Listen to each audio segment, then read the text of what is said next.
the parents got killed, and he was found abandoned and just roaming around. So he came in here as a little cub, probably just 1 week old from birth.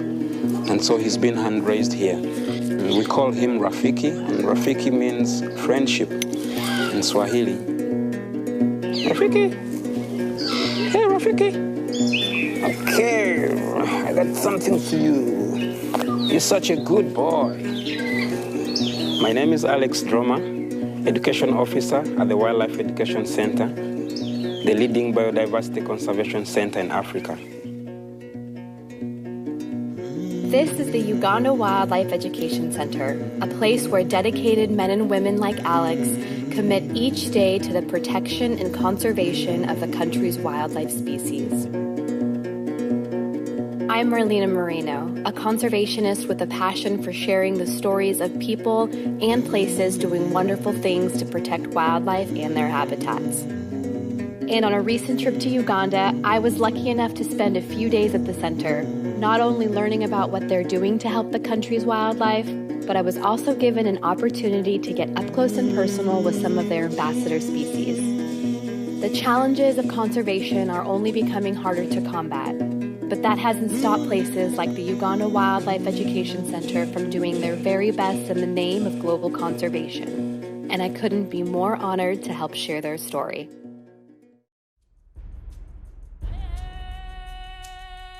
The Uganda Wildlife Education Center was established way back in 1952 as an animal orphanage with the purposes of conservation education, rescue, rehabilitation, and breeding of endangered wildlife species.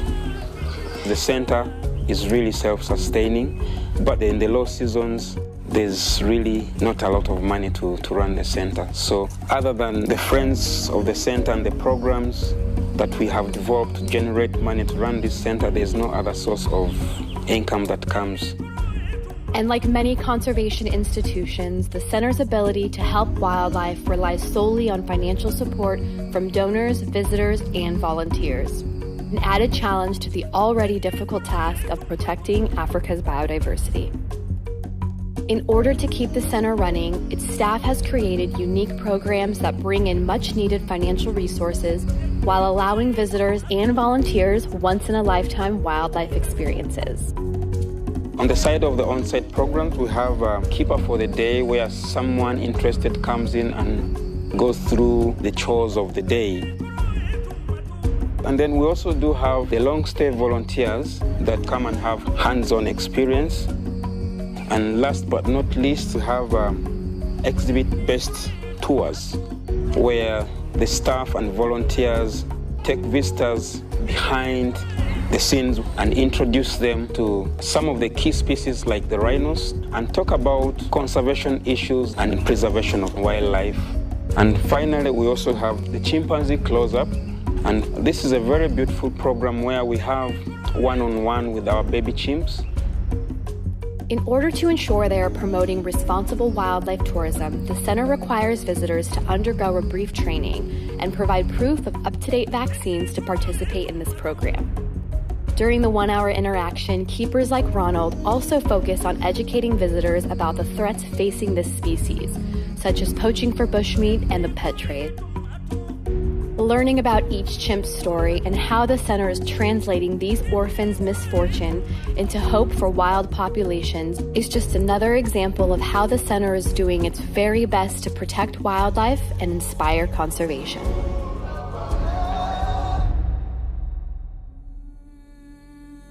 In addition to helping fund daily operations, the proceeds generated from the center's on-site programs, gate collections, and its generous donors also allow the center to work within the community.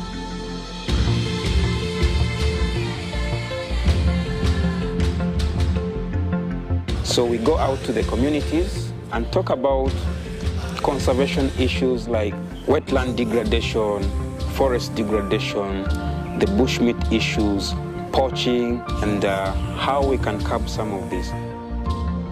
We also have the children's conservation camps where we bring children from disadvantaged communities and preach conservation education, because we look at the younger generation as our primary focus. Being just 5 minutes away from the country's only international airport, the Uganda Wildlife Education Center is undoubtedly one place tourists shouldn't miss.